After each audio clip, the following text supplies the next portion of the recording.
जय श्री कृष्णा। आप सभी को पौष माह की पूर्णिमा की ढेरों शुभकामनाएं। आज हम बात करेंगे कि पौष माह की पूर्णिमा कब है, व्रत किस दिन किया जाएगा। पूर्णिमा पर दो व्रत करते हैं, एक सत्यनारायण भगवान का व्रत किया जाता है, एक चंद्र अर्घ व्रत किया जाता है। दोनों ही क्या एक ही दिन किए जाएंगे या दोनों की तिथि अलग अलग रहेगी। पूजा विधि क्या रहने वाली है, किस प्रकार से पूजा करें, क्योंकि इसके साथ ही खरमास की समाप्ति हो रही है, तो क्या कुछ भिन्नता रहने वाली है। तो पूजा की विधि क्या होगी, कैसे आपको पूजा करनी है, नियम क्या रहेंगे व्रत के, पूजा का समय क्या रहेगा, चंद्र उदय कितने बजे से कितने बजे तक होगा, यदि आप पूर्णिमा का व्रत उठाना चाहते हैं तो कब से उठा सकते हैं, शास्त्र क्या कहते हैं, व्रत का पारण कब और किस प्रकार से किया जाना चाहिए। इस प्रकार संपूर्ण जानकारी पूर्णिमा से संबंधित आज के इस वीडियो के माध्यम से आपको प्रदान की जाएगी। अपने व्रत की सफलता के लिए और भगवान सत्यनारायण की कृपा प्राप्त करने के लिए कृपया कमेंट बॉक्स में अवश्य लिखें जय श्री सत्यनारायण भगवान या ओम नमः भगवते वासुदेवाय। विज्ञान भी ये मानता है कि जब भगवान का मंत्र लिखा जाता है या बोला जाता है तो उससे एक सकारात्मक ऊर्जा उत्पन्न होती है और वह ऊर्जा आपके जीवन में सकारात्मक परिवर्तन लेके आती है। इसीलिए जीवन में सकारात्मक परिवर्तन के लिए, पॉजिटिव एनर्जी के लिए कृपया लिखें जय श्री सत्यनारायण भगवान या ओम नमः भगवते वासुदेवाय। भगवान आपका व्रत सफल करें। आप देख रहे हैं देवभूमि ज्योतिष संस्थान का प्रतिष्ठित यूट्यूब चैनल देवभूमि धार्मिक। बात करते हैं पूर्णिमा की। सनातन धर्म में प्रत्येक माह में एक पूर्णिमा तिथि आती है और इसका धार्मिक महत्व जो है बहुत अधिक है। ये दिन जगत के पालनहार भगवान श्री हरि विष्णु और माता लक्ष्मी की पूजा अर्चना के लिए शुभ माना जाता है और समर्पित है। पूर्णिमा के दिन स्नान व दान के कार्य भी शुभ फलदायी माने गए हैं। अगर धार्मिक मान्यताओं की बात करें तो धार्मिक मान्यताओं के अनुसार इससे साधक के सभी दुख नष्ट हो जाते हैं और जीवन में सुख समृद्धि तथा खुशहाली आती है। भगवान श्री हरि स्वयं कहते हैं कि कलयुग में सत्यनारायण भगवान मनुष्यों को दुखों से दूर करने के लिए ही आए हैं। कलयुग में सत्यनारायण भगवान की महिमा बहुत अधिक है। कलयुग में जो कोई सत्यनारायण भगवान का पूजन करता है, व्रत करता है, कथा श्रवण करता है, भगवान सत्यनारायण उसकी सभी चिंताएं हर लेते हैं। आपके जीवन में किसी भी प्रकार की परेशानी क्यों ना हो, भगवान विष्णु सत्यनारायण भगवान के रूप में आपकी सदा सहायता करते हैं। आपको आर्थिक परेशानी है, सत्यनारायण का व्रत कीजिए, पूजन कीजिए, दूर होती है। आपके संतान नहीं है, भगवान सत्यनारायण का व्रत कीजिए, पूजन कीजिए, संतान की प्राप्ति होती है। आपको मानसिक पीड़ा है, बहुत अधिक चिंता सताए रहती है किसी भी कारण से, भगवान सत्यनारायण का व्रत कीजिए, पूजन कीजिए, वह चिंता दूर हो जाएगी। व्रत करने का ना एक नियम होता है। नियम क्या है कि जब आप व्रत करते हैं तो सबसे पहले आपको संकल्प करना चाहिए। जब आप संकल्पित होकर कोई व्रत करते हैं तो उसका पुण्यफल आपको प्राप्त होता है। यदि आप संकल्प नहीं कर रहे हैं तो उसका पुण्यफल आपको प्राप्त नहीं होता है। आपने देखा है बहुत सारे लोग हैं सत्यनारायण भगवान का व्रत करते हैं परंतु उनके दुख जो है वो दूर नहीं हो रहे हैं। वो सदा किसी न किसी कारण से परेशान ही रहते हैं। या तो जाने अनजाने में उनसे कोई अपराध हो जाता है या जाने अनजाने में व्रत का कोई नियम उनसे टूट जा रहा है जिस कारण उनके दुख दूर नहीं हो रहे हैं। अन्यथा भगवान सत्यनारायण तो आप पर इतनी कृपा करते हैं कि कुछ ही दिनों में आपके सब दुखों को दूर कर देते हैं। तो क्या कारण है, क्या आप संकल्प करने के बाद व्रत करते हैं? क्योंकि संकल्प को अगर हम बात करें सनातन धर्म की और ग्रंथों की या पुराणों की तो उसमें बहुत अधिक महिमा है संकल्प की। आप दान दे रहे हैं तो संकल्प कीजिए, आप व्रत कर रहे हैं, पूजन कर रहे हैं तो संकल्प कीजिए। आप में से बहुत सारे लोगों ने देखा होगा जब आपके घर में कोई पूजन होता है तो पंडित जी सबसे पहले संकल्प करवाते हैं, क्योंकि संकल्प के बिना वह पूजा आपको लगती ही नहीं है। संकल्प एक प्रकार से आपका अकाउंट होता है जिसमें आप बता रहे होते हैं कि आप अमुक अमुक हैं और अमुक अमुक चीजों को साक्षी मानकर अमुक कार्य करने के लिए संकल्प ले रहे हैं। इसीलिए आज हम पूजा विधि जब बताएंगे तो पहले संकल्प विधि बताएंगे कि आपको संकल्प कैसे करना है और कैसे करना है व्रत पूजन। हम अपने चैनल पर कोई भी कुरीति को कभी प्रमोट नहीं करते हैं, कभी उसका समर्थन नहीं करते हैं। हम जो भी यहाँ बताते हैं ना, जो शास्त्रों में लिखा है, पुराणों में लिखा है, जो सामाजिक रूप से न्याय संगत होता है, वही बातें आपके साथ यहाँ पर साझा करते हैं। तो आपसे अनुरोध है कि शास्त्र अनुसार सही जानकारियाँ प्राप्त करते रहने के लिए यदि चैनल पर नए हैं तो उसे सब्सक्राइब कर लीजिए, जिससे कि आपको समय से पूर्व सही जानकारियाँ प्राप्त होती रहे। बात करते हैं कि आपने व्रत कैसे करना है और विधि क्या है। देखिए, एक सवाल तो ये आता है कि व्रत आपको आरंभ कब से करना चाहिए। बहुत सी हमारी माताएं बहनें हैं जो हमसे प्रश्न करती हैं जी कि पंडित जी, हमें ना व्रत आरंभ करना है तो कौन सी तिथि, कौन सी पूर्णिमा सर्वोत्तम रहेगी। देखिए, आगे ना माघी पूर्णिमा आ रही है। अभी ये तो पौष पूर्णिमा है, इसको रहने दीजिए। पौष पूर्णिमा से आप आरंभ ना करें, खरमास समाप्ति, खरमास की पूर्णिमा है, आप आरंभ कीजिए। इसके बाद जो आने वाली, इसकी अगली जो पूर्णिमा होगी ना, माघी पूर्णिमा, माघ मास की जो पूर्णिमा होगी वो बहुत उत्तम होगी। वहाँ से आप व्रत करना आरंभ कर सकते हैं। आप बैसाख की पूर्णिमा से भी व्रत करना आरंभ कर सकते हैं। व्रत जो है वो 2 प्रकार के होते हैं पूर्णिमा पर। एक सत्यनारायण भगवान का पूजन करके, कथा श्रवण करके खोला जाता है, और दूसरा जो व्रत है वो सायंकाल को चंद्रमा के उदय होने के बाद चंद्रदेव को अर्घ्य देके खोला जाता है। बात करते हैं पूजन विधि की कि दोनों की ही पूजन विधि क्या रहेगी, फिर बताएंगे व्रत किस दिन करना है, पूर्णिमा कब से कब तक रहेगी और चंद्रोदय का समय क्या रहेगा। तो पूर्णिमा वाले दिन जिस दिन आप व्रत कर रहे हैं ना, सूर्योदय से पहले उठ जाइए। किसी भी प्रकार से आपको सूर्योदय से पहले उठना चाहिए। नियम तो ब्रह्म मुहूर्त का है, परंतु यदि ना उठ पाए किसी कारण से तो सूर्योदय से पहले आप अवश्य ही उठ जाएं। उठने के बाद स्नान आदि करके भगवान भास्कर को जल दीजिए, क्योंकि खरमास है। खरमास में सूर्यदेव की साधना बहुत ही फलदायी है, तो भगवान सूर्यदेव को जल दीजिए। सूर्यदेव को जल देने के बाद जो आपका पूजा स्थल है, जहां आपने पूजन करना है भगवान सत्यनारायण का, उसकी साफ सफाई कीजिए। आपके पास कोई चौकी है तो चौकी बिछाइए, कोई लकड़ी का पटरा है तो वो बिछाइए, अन्यथा पृथ्वी पर भी आप भगवान की तस्वीर रख के पूजन कर सकते हैं। सूक्ष्म सामग्री है जो सभी घरों में होती है, उसको एक प्लेट में इकट्ठी कर लीजिए। भगवान सत्यनारायण की एक तस्वीर आपके पास होनी चाहिए। एक लोटा लीजिए, तांबे का या पीतल का होता है तो बहुत उत्तम है, उसमें शुद्ध जल भर लीजिए और थोड़ा सा गंगा जल मिला लीजिए।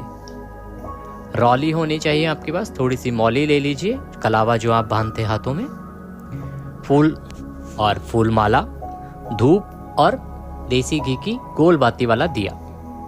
इसके बाद नैवेद्य के रूप में कोई फल आप ले लीजिए या मिश्री ले लीजिए, कोई मिठाई है तो वह ले लीजिए।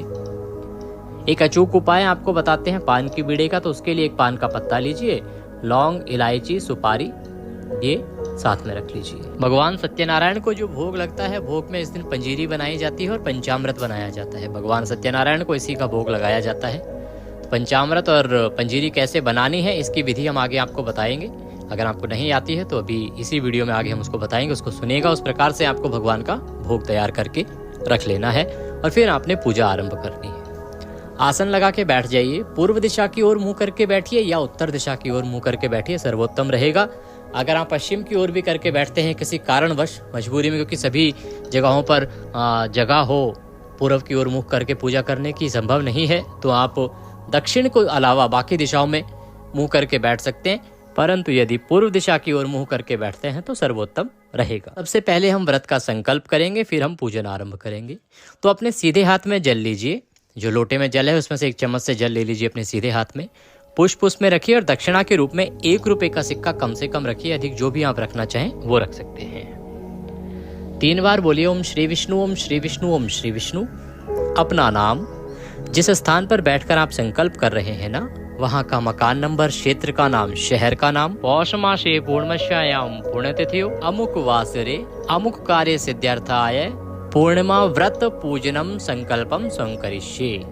अब यहाँ पे जो अमुक वासरे बोला है वहां पर वार बोलिएगा, जो भी उस दिन वार आ रहा है, और अमुक कार्य सिद्ध्यर्थाय या अमुक फल प्राप्त्यार्थाय, इसमें आप बोलिएगा जो भी आप कार्य सिद्ध करना चाहते हैं, जिस भी किसी कामना की पूर्ति के लिए आप ये व्रत कर रहे हैं कि प्रभु इस कामना की पूर्ति के लिए हम ये आज का पूर्णिमा का व्रत व पूजन कर रहे हैं, इसका हम संकल्प करते हैं। आप इसे स्वीकार करें और हम सफलतापूर्वक इसे कर पाएं, इतनी हमें शक्ति प्रदान करें। और वह संकल्प भगवान सत्यनारायण के चरणों में अर्पित कर दीजिए।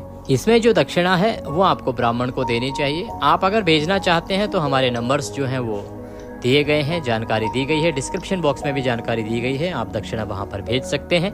सहायतार्थ कुछ राशि भेजना चाहते हैं ब्राह्मण के निमित्त तो वह भी भेज सकते हैं। अब बात करते हैं कि पूजन कैसे करना है। तो सबसे पहले पूजन हम आरंभ करें तो पूजा के लिए अपने आप को योग्य बनाना होता है। इसके लिए अपने सीधे हाथ पर जल लीजिए चम्मच से और उसकी जलाचमनी कर जाइए, बोलिए ओम माधवाय नमः। फिर से सीधे हाथ पर जल लीजिए, ओम केशवाय नमः पी जाइए, ओम नारायणाय नमो नमः। इस प्रकार से एक एक चम्मच करके 3 बार अपने सीधे हाथ पर जल लीजिए, तीनों बार पी जाइए और बोलिए ओम माधवाय नमः, ओम केशवाय नमः, ओम नारायणाय नमो नमः। हस्तो प्रक्षालनम, एक बार फिर से जल लीजिए और हाथ धो लीजिए। अपने आप को तिलक कीजिए और मौली बांधिए। अब आप पूजा के लिए तैयार हैं। अब हम पूजन आरंभ करेंगे। पूजन आरंभ करने के लिए सबसे पहले भगवान को पद्य अर्घ आचमनी आप कराएंगे। तो इसके लिए लोटे में जो जल है ना उसमें एक पुष्प डालिए, या तो आपके पास कुशा अगर है तो कुश डालिए और उससे भगवान को 3 बार जल के छींटे दीजिए। यह पद्य अर्घ आचमनी अर्पित कर रहे हैं। ओम पद्यम अर्घम आचमनीयं समर्पयामि। ओम तिलकम तिलकान्ते अक्षतं पान्तु अक्षतं पान्तु अक्षतं पुष्पाणि पान्तु पुष्पाणि पान्तु धूप दीप दर्शनम नैवेद्यम समर्पयामि। ओम शुभदो वरदो भवः। अर्थात 3 बार जल के छींटे देने के बाद भगवान को आप तिलक लगाइए। कोई भी मंत्र ना आता हो तो कोई बात नहीं, केवल एक मंत्र बोलिए, ओम नमः भगवते वासुदेवाय श्रीमन नारायण। यह मंत्र बोलते जाइए, तिलक लगाइए, अक्षत लगाइए, फूलों की माला है तो माला पहनाइए, पुष्प अर्पित कीजिए, धूप जलाइए, धूप दिखाइए, घी का दिया जलाइए, दीप दिखाइए। ये जो दीपक आप जला के रख रहे हैं उसके नीचे आसन अवश्य दीजिएगा, या तो किसी फूल के ऊपर उसको रखिएगा, पुष्प नीचे बिखरा दीजिए, या फिर चावल रखिएगा नीचे आसन के रूप में, उसके ऊपर से आप दीपक रखिएगा। ये दिया कभी भी डायरेक्ट नहीं रखा जाता है बिना आसन के, और इस दीपक को हिलाना भी नहीं होता है क्योंकि ये हमारे आज की पूजा के साक्षी हैं, ये अग्निदेव हैं। आरती के लिए आपको कपूर से दूसरा दिया लगाना है, उससे आप आरती करेंगे भगवान सत्यनारायण की। धूप दिखाइए, दीप दिखाइए, नैवेद्य अर्पित करेंगे। नैवेद्य में आपके पास जो कोई फल है तो वह अर्पित कीजिए। केला आप चढ़ा सकते हैं, बहुत उत्तम रहता है, या आप मिश्री अगर आपके पास है तो मिश्री अर्पित कीजिए नैवेद्य के रूप में। और जलाचमनी आम, फिर से जल के छींटे दीजिए, जलाचमनी कराइए भगवान को। इस प्रकार से ये पंचोपचार पूजन विधि है। इसमें 5 उपचार से हमने भगवान सत्यनारायण का पूजन किया है। ये विधि शास्त्रोक्त पूजन विधि है, शास्त्रों में इसका वर्णन है, इसीलिए इससे आपको व्रत का सदा ही पूर्ण फल प्राप्त होगा। पूजन करने के बाद अनवांछित फल पाने के लिए एक पान की बीड़े का उपाय बताते हैं, फिर आगे का वृतांत बताएंगे कि आगे की विधि क्या रहेगी। पान का पत्ता लीजिए, उसकी डंडी तोड़ दीजिए, उसमें 2 लौंग, 2 इलायची और 1 सुपारी रखिए। पान का बीड़ा बना दीजिए, 1 लौंग से उसे बंद कर दीजिए। हाथ जोड़कर ओम नमः भगवते वासुदेवाय मंत्र का 5 बार जप कीजिए और उसके बाद अपनी जो भी कामना है ना उस कामना को बोलिए और भगवान सत्यनारायण के चरणों में इस बीड़े को अर्पित कर दीजिए। इसके प्रभाव से आपके काम बनेंगे, जो भी आपकी कामना होगी ये उसकी पूर्ति में सदा सहायक रहेगा। इस प्रकार पूजन करने के बाद भगवान को दंडवत प्रणाम कीजिए और सत्यनारायण भगवान की कथा पढ़िए या सुनिए। आपके इसी चैनल देवभूमि पर सत्यनारायण भगवान की जो पौराणिक कथा है, जो एक ही कथा है सत्यनारायण भगवान की, अगर आप बात करेंगे जो पुराणों में वर्णित है, उसके 5 अध्याय हैं, वहीं आपको सुननी चाहिए। उसमें समय लगता है आधा घंटे से 35 मिनट की कथा होती है, 5 अध्याय में पूर्ण होती है।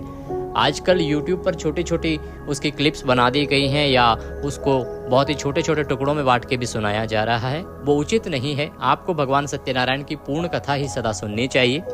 संपूर्ण कथा 5 अध्यायों में आती है, तो उसी को आप सुनिएगा। और सही कथा सुनने के लिए यदि आप चैनल पर नए हैं तो कृपया सब्सक्राइब कर लीजिएगा, जिससे कि सही कथा आपको प्राप्त हो सके।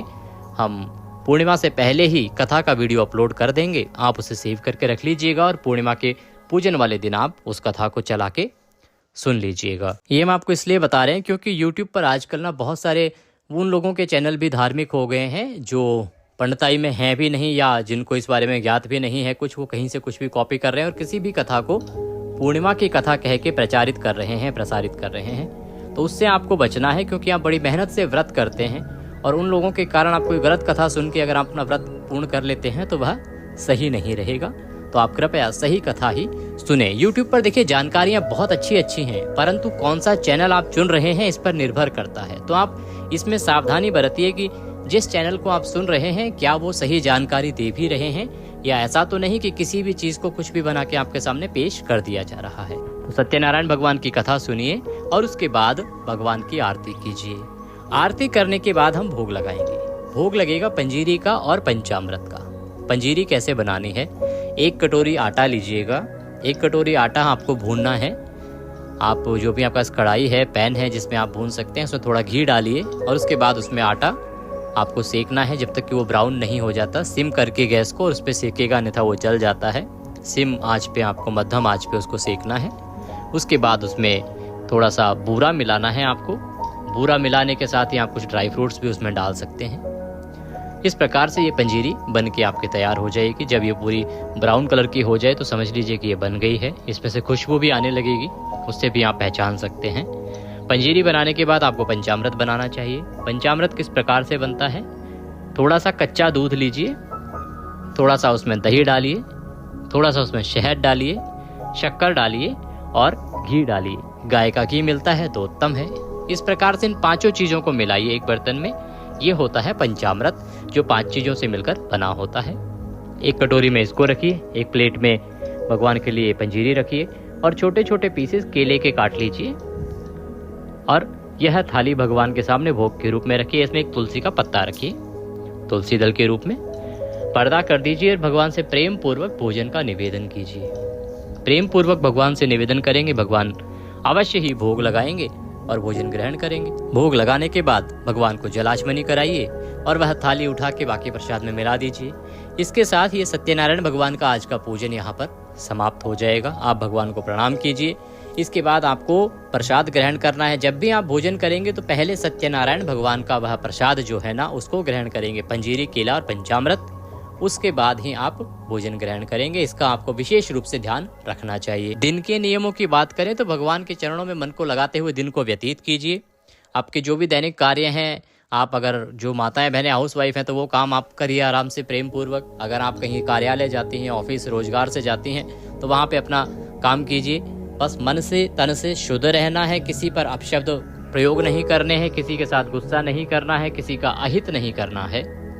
सायंकाल को संभव हो तो कीर्तन कीजिएगा, रात को संभव हो तो जागरण कीजिएगा। जो माताएं बहनें चंद्र अर्घ व्रत करती हैं, अब हम उसका विधान बताते हैं। सुबह के समय जो हमने विधि बताई है वैसे ही स्नान आदि करने के बाद आपको व्रत का संकल्प करना है। संकल्प करने के बाद पूजन करना है। भगवान सत्यनारायण का पूजन कीजिए, बहुत उत्तम होता है, उत्तम फलदायी होता है, क्योंकि इससे आपका सत्यनारायण व्रत भी हो जाएगा और चंद्र अर्घ व्रत भी हो जाएगा। कथा श्रवण आदि करके दिन को इसी प्रकार से व्यतीत कीजिए। सायंकाल को जब चंद्रमा उदित होंगे तो आपने अपना जो लोटा है जल का, उसमें थोड़ा सा कच्चा दूध मिला लीजिएगा, थोड़ी सी उसमें चीनी डालिएगा और थोड़े से चावल और सफेद पुष्प अगर आपके पास होता है तो उत्तम है, ये चीजें डालिएगा। चंद्रमा को अर्घ दीजिएगा। ओम सह चंद्रमसे नमः, ओम सह चंद्रमसे नमः, इस मंत्र का जाप कीजिएगा। कम से कम 1 परिक्रमा वहां पे करनी है, खड़े खड़े आपको परिक्रमा करके, और उसके बाद ही आपको अपना व्रत खोलना है। तो ये थी जानकारी की पूजा आपको कैसे करनी है। अब बात करते हैं कि पूर्णिमा है कब और दोनों व्रत किए कब जाएंगे, चंद्रोदय कब होगा। 13 जनवरी को सुबह 5:03 से पूर्णिमा आरंभ हो रही है और 14 जनवरी को सुबह 3:56 पर समाप्त होगी। ऐसे में 13 जनवरी को ही सूर्य के मुख से पूर्णिमा होगी और रात्रि को भी पूर्णिमा रहेगी। तो दोनों ही व्रत, चाहे वो चंद्रोदय व्रत हो चाहे वो सत्यनारायण भगवान का व्रत हो जो दिन में खोल लिया जाता है, 13 जनवरी 2025 को ही किए जाएंगे। 13 जनवरी को ही पौष पूर्णिमा मनाई जाएगी। ब्रह्म मुहूर्त का समय रहेगा 5:27 से 6:21। प्रातः काल संध्या का समय रहेगा 5:54 से और 7:15। अभिजीत मुहूर्त जो उत्तम माना जाता है रहेगा 12:09 से और 12:51। रवि योग बन रहा है 7:15 से और 10:31। ये पूजा के लिए उत्तम समय रहेगा। चंद्रोदय की बात करें तो चंद्रोदय हो रहा है 5:41 पर। अन्य शहरों में, जो भी हमारे भिन्न भिन्न शहर हैं, राज्य हैं, वहाँ पर चंद्रमा उदय का अलग अलग समय होता है। तो कृपया आप अपने शहर के अनुसार चंद्रोदय समय ज्ञात कर लीजिएगा। अगर ना ज्ञात हो पाए तो आप हमें कमेंट करके भी पूछ सकते हैं, हम अवश्य ही यहाँ से आपको प्रदान करेंगे। बहुत से सवालों के जवाब हम नहीं दे पाते हैं तो कृपया आप सुपर थैंक्स का सहारा लीजिए। सुपर थैंक्स के माध्यम से आप एक राशि भेजते हैं और वो आप अलग बॉक्स में शो करता है, जिससे कि हमें आपके सारे मैसेज समय से मिल जाते हैं और हम तुरंत ही उन पर रिप्लाई भी कर पाते हैं। तो हो सके तो आप सुपर थैंक्स के माध्यम से अपने सवाल कीजिएगा, और या आप मेंबरशिप भी आप चैनल की ले सकते हैं, जिससे कि समय से आपके सभी सवालों के जवाब आपको प्राप्त हो सके। भगवान सत्यनारायण सब पर कृपा करें। भगवान की कृपा प्राप्त करने के लिए कमेंट बॉक्स में लिखिए जय सत्यनारायण भगवान। वीडियो अच्छा लगे तो उसे लाइक अवश्य कीजिए। जय श्री